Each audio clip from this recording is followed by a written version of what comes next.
الحمد لله نحمده ونصلي على رسوله الكريم أما بعد فأعوذ بالله من الشيطان الرجيم بسم الله الرحمن الرحيم أفمن شرح الله صدره للإسلام فهو على نور من ربه فويل للقاسد قلوبهم من ذكر الله أولئك في ضلال مبين صدق اللہ. اللہ تعالیٰ کا لاکھ لاکھ شکر ہے کہ پروردگار عالم نے ہمیں پھر اپنی یاد، اپنے ذکر، اپنے حبیب پاک کی سراہانی کے لیے پھر جمع فرمایا ہے. کروڑوں درود پیارے آقا سیدنا محمد صلی اللہ تعالی علیہ وسلم پر، جن کے وسیلہ جلیلہ سے ہمیں یہ سعادت ملی ہے. معزز سامعین کرام، قرآن حکیم فرقان مجید کی جو آیت مبارکہ میں نے پڑھی ہے، اللہ سبحانہ و تعالی نے اس میں دو قسم کے لوگوں کے متعلق بیان فرمایا. ایک وہ شخص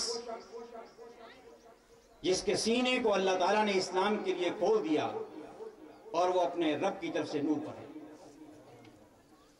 ارشاد ہوا افمن شرح اللہ صدرہ للاسلام، کیا وہ شخص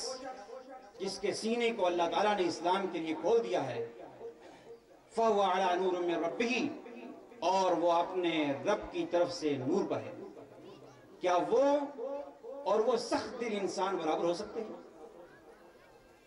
فَوَيْلٌ لِلْقَاسِيَةِ قُلُوبُهُم مِّن ذِكْرِ اللَّهِ، خرابی ہے، افسوس ہے، تباہی ہے ان سخت دلوں کے لیے جو اللہ تعالیٰ کی یاد کی طرف سے سخت ہو گئے. اولئک فی ضلال مبین، یہ لوگ کھلی گمراہی ہیں. ایک وہ انسان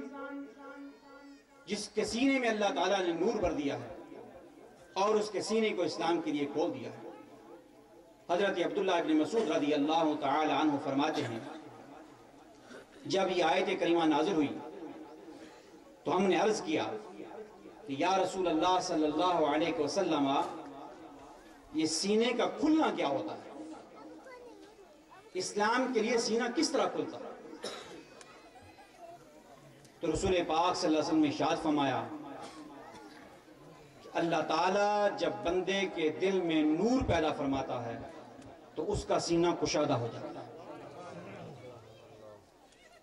حضرت عبداللہ بن مسعود فرماتے ہم نے پھر عرض کیا کہ یا رسول اللہ صلی اللہ علیہ وسلم، اس کی نشانی کیا ہوگی؟ ہم کس طرح جان سکتے ہیں گویا کہ اس سینے کے اندر نور ہے یا نہیں ہے؟ اس کی نشانی کیا ہے؟ تو رسول پاک صلی اللہ علیہ وسلم نے ارشاد فرمایا کہ جب انسان دار الخلود کی طرف توجہ کرے اور دار الغرور سے دور ہونا شروع ہو جائے، یعنی آخرت کی طرف اس کی توجہ ہو، اس کا دھیان، اس کی کوشش، اس کی سعی آخرت کے لیے ہو، اور دنیا کی معاملات سے دور رہنا شروع ہو جائے اور موت سے پہلے موت کی تیاری شروع کر دے، تو سمجھ لو کہ اس کا سینہ کشادہ ہو گیا. اس لیے کہ جس کے سینے میں نور ہوتا ہے اسے اللہ تعالیٰ حق اور باطل کے اندر تمیز عطا فرماتا ہے. وہ آسانی کے ساتھ سمجھ سکتا ہے حق کیا ہے اور باطل کیا ہے،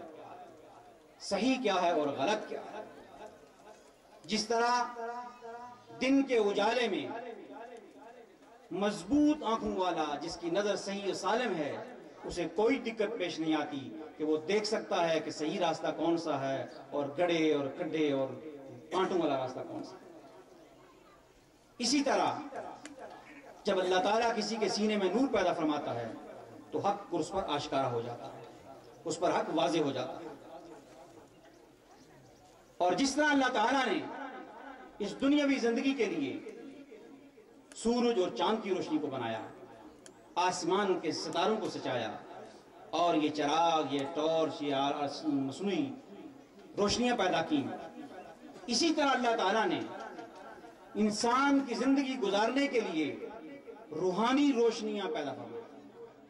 آدم علیہ السلام سے لے کر ہمارے آقا سیدنا محمد مصطفیٰ صلی اللہ تعالی وسلم تک ہر نبی روشنی کا مینار بن کر آیا۔ ہر اللہ کا نبی یہی روشنی لے کر آیا، اور پھر آخر میں ہمارے آقا سرکار دو عالم صلی اللہ علیہ وسلم تشریف لائے، جو سراپا نور تھے، سراپا روشنی تھے، اور اللہ تعالیٰ نے اعلان فرما دیا کہ ہم نے آپ کو سراج منیر بنا کر بھیج دیا۔ اِنَّا أَرْسَلْنَاكَ شَاهِدًا وَمُبَشِّرًا وَنَذِيرًا وَدَاعِيًا إِلَى اللَّهِ بِإِذْنِهِ وَسِرَاجًا مُنِيرًا۔ اب اس دنیا کی زندگی کے اندر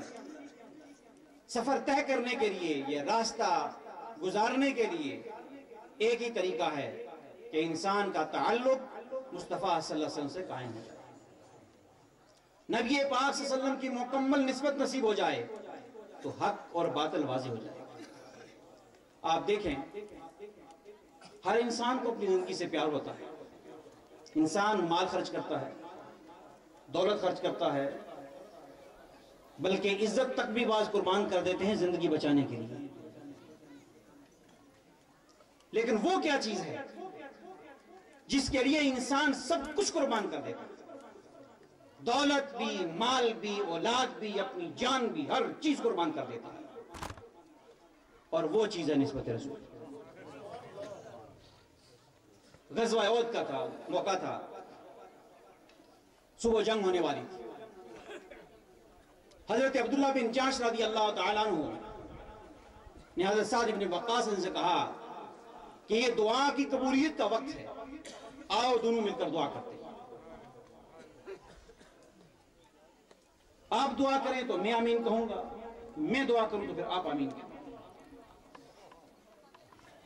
تو حضرت سعد بن وقاص نے کہا ٹھیک ہے۔ پہلے حضرت سعد نے دعا کی کہ یا اللہ، کل جب دشمن سے مقابلہ ہو تو دشمن کا طاقتور جو شخص ہے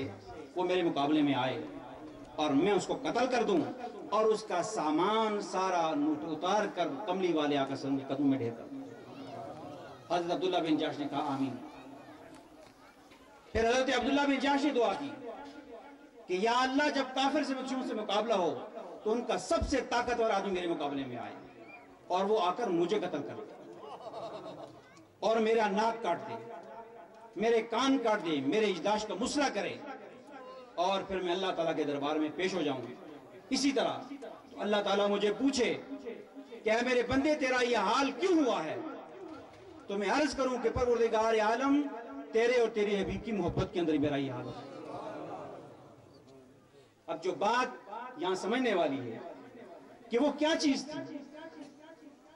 کہ جس نے حضرت عبداللہ بن جحش کو اس دعا کرنے پر مجبور کیا۔ جب ان کی یہ دعا سنی تو حضرت سعد بن وقاص نے فرمایا بے شک عبداللہ کی دعا مجھ سے بہت اعلیٰ اور بہت اعلیٰ، اور دوسرے یہی معاملہ پیش آیا۔ حضرت عبداللہ بن جحش شہید ہو گئے، اسی طرح ان کا آنکھیں، ناک کاٹا گیا، کان کاٹے گئے، حضرت حمزہ کے ساتھ ان کا جنازہ پڑھا۔ وہ کیا چیز تھی جس نے حضرت عبداللہ بن جحش کو اس بات پر مجبور کیا کہ وہ ایسی دعا مانگے، اتنی اعلیٰ دعا مانگے کہ نہ انہیں اپنی جان کا خیال آیا، نہ اولاد کا خیال آیا، نہ بیوی بچوں کا خیال آیا، کسی چیز کا خیال نہیں آیا، صرف اگر خیال آیا تو یہ کہ میں اپنے رب کے سامنے اس حال میں پیش ہوں۔ یہ وہ چیز ہے جس کے لیے ہم ساری یہ تقدو کر رہے ہیں۔ اس مجلس کا یہ سجانا، اس محفل کا منعقد کرنا، یہاں آپ کو اس لیے دعوت دینا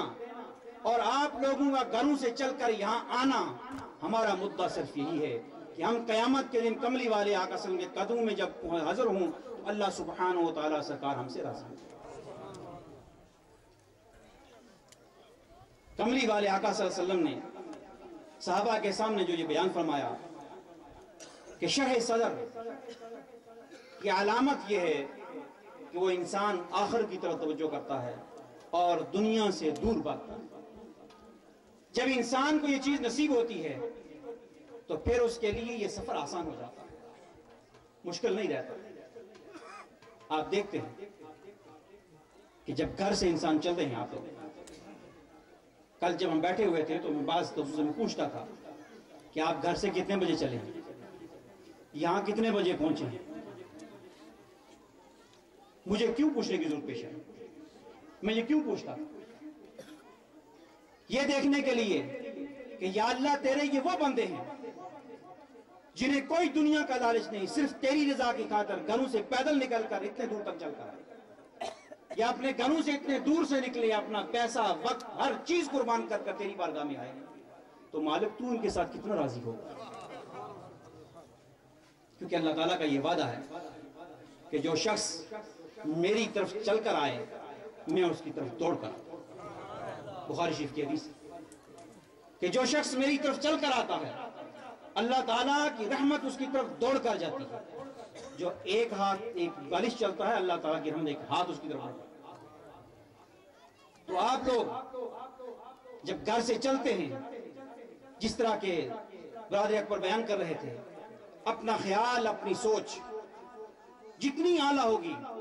اتنا ہی اس شخص کو فیض اعلیٰ ملے گا، جتنی سوچ پاکیزہ ہوگی، جتنا خیال پاکیزہ ہوگا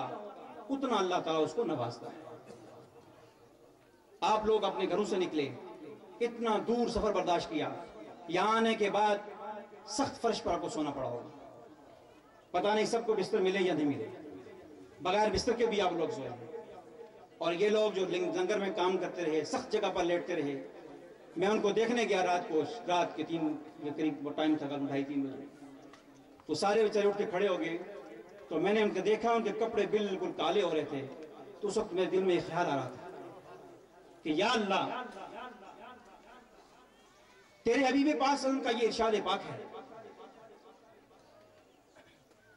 کہ مہمان کی جو عزت کرتا ہے اسے تو پیار کرتا ہے۔ ایمان کا تقاضا ہے کہ اپنے مہمان کی عزت کی جائے، جو آدمی اپنے مہمان کی قدر نہیں کرتا وہ دینی اسلام پر نہیں چلنے والا۔ یہ وہ بچے ہیں، یہ وہ جوان ہیں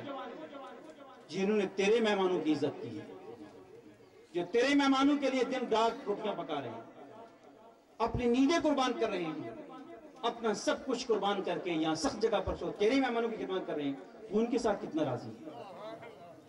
تو ان کے ساتھ کتنا پیار پر فرما رہا ہے۔ میرے بھائیوں، بات یہ ہے کہ اللہ تعالیٰ اتنا مہربان ہے، اتنا مہربان ہے کہ آپ ذرا تأمل سنیں، سوچیں تھوڑا سا کہ بن مانگے مالک الملک نے ہمیں کتنے انعام عطا کیے ہیں۔ یہ آنکھیں اس طرح ہم نے نہیں مانگی تھی، جب ماں کے پیٹ سے پیدا ہوئے تو آنکھیں اسی طرح لے کر آئے تھے، یہ ہاتھ، یہ شکل و صورت، یہ عقل، یہ اسی طرح اللہ تعالیٰ نے بن مانگے ہمیں عطا کی ہیں۔ تو جو مالک بن مانگے اتنا کچھ دیتا ہے، کوئی اسے مانگ کے تو دیکھے وہ کتنا عطا کرتا ہے، کتنا زیادہ دیتا ہے۔ اور پھر نبی پاک صلی اللہ تعالی علیہ وسلم کا ارشاد مبارک ہے کہ جو آدمی اللہ تعالیٰ کی مخلوق سے پیار کرتا ہے اللہ تعالیٰ اس کے ساتھ پیار کرتا ہے۔ تو آپ لوگ جب یہاں آتے ہیں، تشریف لاتے ہیں، تو ایک دوسرے کا اگر احترام کریں گے، ایک دوسرے کا ادب کریں گے، یہ سمجھ کے کریں گے کہ یہ مجھ سے بہتر اللہ تعالیٰ کا مہمان ہے، یہ خدا کے راستے میں آیا، ہو سکتا ہے اس کی قربانی مجھ سے زیادہ ہو، قریب و دور کی بات نہیں ہوتی۔ نبی پاک صلی اللہ علیہ وسلم نے جہاد کے لیے چندے کا اعلان فرمایا، غزوہ تبوک کا وقت، تو ایک صحابی کوئی چاندی لے کر آیا، کوئی سونا لے کر آیا، ایک صحابی ایسے تھے کچھ دینے کے لیے پاس نہیں، ساری رات ایک یہودی کے باغ کو پانی دیتے رہے، اور اس سلے میں جو کھجوریں ملی وہ تھیلی اٹھا کر سرکار دو عالم کی بارگاہ میں حاضر ہوئے اور آنکھوں سے آنسو نکل رہے تھے کہ یا رسول اللہ صلی اللہ علیہ وسلم، میرے پاس اور تو کچھ نہیں ہے، یہ رات کو پانی دیتا رہا ہوں، یہ کھجوریں ہی قبول فرمائیں۔ تو نبی کریم صلی اللہ علیہ وسلم نے وہ کھجوریں لے کر اس سونے اور چاندی کے ڈھیر پر بکھیر دیں اور فرمایا کہ ان کے صلے میں اللہ تعالیٰ سب کا یہ عمل قبول فرمائے، اس لیے کہ وہاں ایسی بارگاہ ہے، وہاں کوانٹیٹی نہیں کوالٹی، یعنی کہ اتنی تعداد نہیں دیکھی جاتی، وہاں اس کی اخلاص اور قیمت دیکھی جاتی ہے کہ جس شخص نے کوئی کام کیا آپ نے اگر اللہ تعالیٰ کی رضا کی خاطر کسی شخص کو ایک پانی کا گلاس بھی دیا ہے، اس کی اہمیت اس سے بڑھ کر ہے اگر 1,00,000 روپیہ آپ کسی کو اپنی شہرت کے لیے دے دیں تو یہ اس گلاس پانی کی قیمت اس سے کہیں زیادہ ہے۔ اسی طرح جب آپ مجلس کے اندر آتے ہیں، ذکر کے لیے آتے ہیں، جتنا خلوص آپ کے اندر ہوگا، جتنا خیال پاک ہوگا، جتنی نیت اعلیٰ ہوگی، اس سے بڑھ کر اللہ تعالیٰ عطا فرماتا ہے۔ کیونکہ ہر دینے والا اپنی بساط کے مطابق دیتا ہے اور مانگنے والا اپنی بساط کے مطابق مانگتا ہے۔ اگر کوئی بیکاری کسی دروازے پہ آئے تو اگر مکی کا ڈھیر ہے تو وہاں کوئی آدمی کھڑا ہو تو وہ اس کو مکی کے دانے دے گا۔ گندم کے ڈھیر والے کے پاس آئے وہ گندم ہی اٹھا کر دے گا۔ غریب کسی کے گھر میں مانگنے کے لیے گیا ہے تو جو اس کے پاس روٹی کا ٹکڑا ہوگا وہ دے گا۔ کسی امیر کے پاس چلا گیا اور وہ سخی بھی ہے تو وہ اس کو زیادہ پیسے عطا کرے گا۔ اب یہ یقین رکھ لیں کہ ہم محمد مصطفیٰ صلی اللہ علیہ وسلم کے وسیلہ جلیلیہ سے اس پروردگار عالم کی بارگاہ میں یہ ہاتھ پھیلا رہے ہیں، اس پروردگار عالم کی بارگاہ سے مانگنے کے لیے آئے ہیں جہاں کسی چیز کی کمی نہیں ہے۔ اگر ساری مخلوق جو ہے بیک وقت اپنے پورے سوال کرے اور مالک سب کی مرض سے بڑھ کر عطا کرے تو اس کے خزانے میں اتنی بھی کمی نہیں آتی جتنی ایک سوئی کو سمندر سے ڈبو کر نکالا۔ تو اس لیے اللہ تعالیٰ کے خزانے بہت وسیع ہیں، صرف اپنی سوچ، اپنا خیال اب اس کو پاکیزہ کیا جائے اور بلند خیال رکھ کر اللہ تعالیٰ سے مانگنے، اللہ تعالیٰ بے شمار آپ کو عطا کرے۔ اب دعا کریں پروردگار عالم۔ دعا سے پہلے یہ اعلان اس بات فرما لیں، سالانہ عرس برق دربار الموڑا شریف میں مورخہ 8، 9، 10 جون 2012 کو ہوگا۔ ابھی سے اس کی تیاری فرمائیں اور تمام احباب اپنے مساجد میں اعلان بھی کروائیں، اپنے دوست احباب کو بتائیں، کیونکہ ابھی سے آپ تیاری شروع کر دیں گے تو جس دن سے آپ نے تیاری شروع کر لی اس دن سے آپ وہاں گویا پہنچ گئے اور وہ آپ کے نامہ اعمال میں لکھی جاتی ہے۔ کہ نبی کریم صلی اللہ علیہ وسلم کا ارشاد مبارک ہے کہ جو نماز کے انتظار میں بیٹھا ہے جب تک نماز نہیں اس کو نماز کا ہی ثواب ملتا رہتا ہے۔ تو اس لیے ابھی سے آپ نیت کر لیں گے اور اس میں حاضر ہونے کی، تو جب تک حاضر نہیں ہوں گے آپ کو اس میں پہنچنے کا ثواب ملتا رہے گا۔ اب دعا کریں پروردگار عالم ہم سب کی حاضری اپنی بارگاہ میں قبول فرمائے۔ یا اللہ ہمارا یہ عمل اپنی بارگاہ میں قبول فرما، ہمارا قول، ہمارا فعل، ہماری حیات، ہماری موت سب اپنی رضا کے لیے فرما۔ یا اللہ جو بیمار ہیں انہیں شفا عطا فرما، جو پریشان حال ہیں ان کی پریشانیاں دور فرما۔ یا اللہ جو محتاج ہے انہیں غنی فرما، جو غنی ہے اپنے رائے حق میں دینے کی توفیق عطا فرما۔ یا اللہ جو لوگ تیرے راستے میں دیتے ہوئے شرف قبولیت نصیب فرما۔ یا اللہ جتنے لوگ دور دراز سے چل کر آئے یا قریب سے آئے انہوں نے تیرے مہمانوں کی خدمت کی، اس لنگر کی خدمت کی، دن رات محنتیں کی ہیں، یا اللہ ان کا یہ عمل قبول فرما اور ان کو ان کے خیال سے بڑھ کر اس کا اجر عطا فرما۔ پروردگار عالم ہمارے بلانے پہ جتنے مہمان آئے، جو علماء کرام تشریف لائے، خلفائے اعظام لائے، میرے پیر بھائی آئے، یا اللہ سب کا یہ عمل قبول فرما، سب کا آنا جانا اپنی رضا کی خاطر قبول فرما۔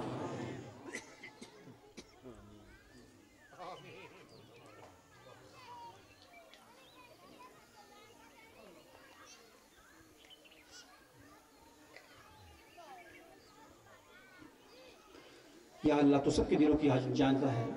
جو میرے سامنے آ کے بیان کی ہیں جو نہیں کر سکے، یا اللہ سب کی نیک مرادیں پوری فرما۔ یا اللہ سب کی مشکلیں آسان فرما، سب کی نیک مرادیں پوری فرما۔ یا اللہ جب یہاں سے اٹھیں تو سارے دامن بھر کے جائیں، پروردگار عالم تیرے رحمت سے تیرے دروازے سے کوئی خالی نہ جائے۔ یا اللہ تو سب کے دامنوں کو پاک بھی فرما، اس میں یا اللہ اپنے کرم سے خیر بھی عطا فرما۔ الہ العالمین جتنے مسلمان فوت ہو گئے ان کی کوشش فرما، جن کے نام پڑھے گئے ہیں نہیں پڑھے گئے یا اللہ سب کے درجات بلند فرما، لواحقین کو صبر جمیل اجر عظیم عطا فرما۔ یا الہ العالمین جن احباب نے لنگر کی خدمت کی، دن رات تیرے مہمانوں کی خدمت کی، یا اللہ ان کا بھی یہ عمل قبول فرما۔ اللہم انا نسألک العفو والعافیہ والمعافاة الدائمہ فی الدین والدنیا والآخرہ والفوز بالجنة والنجاة من النار۔ ربنا تقبل منا انك انت السمیع العلیم وتب علينا انك انت التواب الرحیم۔ صلی اللہ تعالی علی خیر خلقہ محمد وعلی آلہ واصحابہ اجمعین برحمتک یا ارحم۔